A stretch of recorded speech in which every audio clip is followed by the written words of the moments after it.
জাতীয় নাগরিক পার্টি এনসিপির দুই মুখ্য সংগঠক হাসনাত আব্দুল্লাহ ও সার্জিস আলমের সঙ্গে অনুষ্ঠিত বৈঠকের বিষয়ে সেনাপ্রধান জেনারেল ওয়াকারুজ্জামানকে নিয়ে ফেসবুকে পৃথক দুটি স্ট্যাটাস দেন। গত 11 মার্চ তাদের এই বৈঠক অনুষ্ঠিত হয়। সাম্প্রতিক সময়ে ওই বৈঠককে কেন্দ্র করে হাসনাত ও সার্জিসকে তাদের প্রাথমিক সদস্য পদ থেকে স্থায়ী বহিষ্কার করা হলো শীর্ষক দাবিতে একটি চিঠির ছবি সামাজিক যোগাযোগ মাধ্যমে প্রচার করা হয়েছে।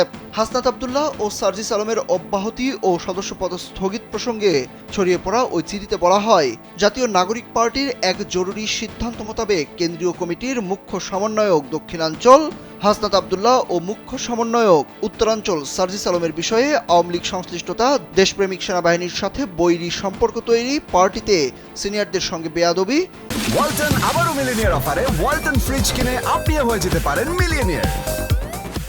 একক আধিপত্য, ছাত্রলীগের অতীত পশুত্বপনা, এখনও আচরণে থেকে যাওয়া, ঘোড়া ডিঙিয়ে ঘাস খাওয়া সহ অগণিত কারণে এই দুইজনের স্বীয় পদ স্থগিত করা হলো এবং তাদের প্রাথমিক সদস্য পদ থেকে স্থায়ী বহিষ্কার করা হলো। এনসিপির সবাইকে এই দুজনের সঙ্গে সাংগঠনিক সম্পর্ক না রাখার জরুরি নির্দেশ দেওয়া হলো। রিউমার স্ক্যানার টিমের অনুসন্ধানে জানা যায়, জাতীয় নাগরিক পার্টির পক্ষ থেকে হাসনাত সার্জিসের অব্যাহতি ও সদস্যপদ স্থগিত সহ বহিষ্কারের বিষয়টি সঠিক নয়, বরং এই সংক্রান্ত চিঠিটি ভুয়া। অনুসন্ধানে জাতীয় নাগরিক পার্টির ফেসবুক পেজে আলোচিত দাবির সপক্ষে কোনো প্রেস বিজ্ঞপ্তি, পোস্ট বা তথ্য খুঁজে পাওয়া যায়নি।